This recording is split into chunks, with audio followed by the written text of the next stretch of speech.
Bonjour, moi je suis Fabien Vigier, je suis responsable technique chez De Rémy. Je m'occupe particulièrement des méthodologies, des suivis des chantiers qu'on fait avec les entreprises.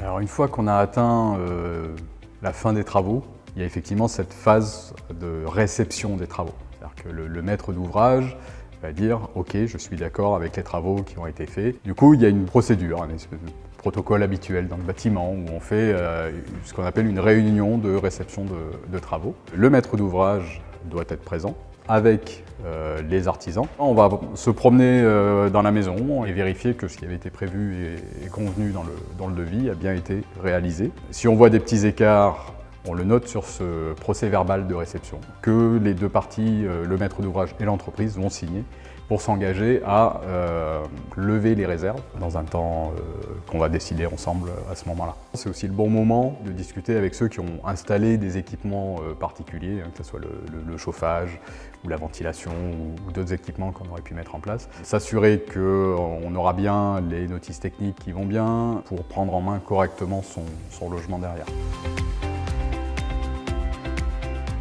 En tant que particulier dans sa maison, il n'y a pas d'obligation légale. C'est vraiment une démarche qui est plutôt conseillée parce que justement ça va acter la fin des travaux et surtout ça permet aux assurances d'établir le moment où on considère que les travaux sont terminés. Donc c'est à partir de cette réception de travaux qu'on déclenche les réelles garanties. Il y a 3 types de garanties légales. La première, c'est la garantie de parfait achèvement, c'est-à-dire que les entreprises qui ont travaillé ont 1 an pour finir réellement les travaux. Et si pendant la première année, il y a des petits désordres qui apparaissent, l'entreprise doit venir achever son travail. Pour tout ce qui est équipement, il y a une garantie de 2 ans. Et puis va commencer les 9 ans qui restent de la garantie décennale. Donc la garantie décennale, c'est une garantie qui couvre pendant 10 ans.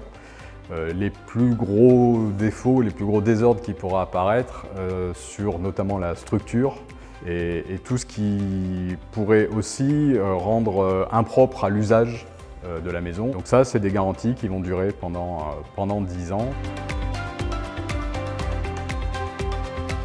Il pourrait y avoir au moment de la réception un désaccord entre ce qu'on attendait et les travaux qui ont réellement été faits. Si c'est dans la garantie que l'entreprise est de bonne foi, il va venir faire les réparations qui s'imposent.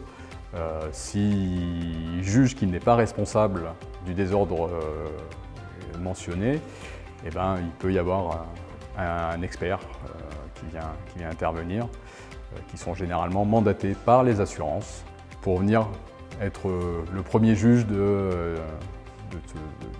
désordre qui serait apparu, si c'est réellement la responsabilité de l'entreprise en question. C'est le moment où on va prendre possession de ce nouveau logement rénové, une nouvelle façon de vivre dans son logement. Je n'ai pas besoin d'ouvrir 15 fois ma fenêtre dans la journée pour aérer, parce que j'ai une nouvelle ventilation qui fait très bien son travail. Donc il y a une appropriation de ces équipements-là, et donc on peut voir avec les entreprises qui ont installé si elles peuvent s'occuper aussi des maintenances périodiques qui sont même parfois obligatoires sur certains équipements.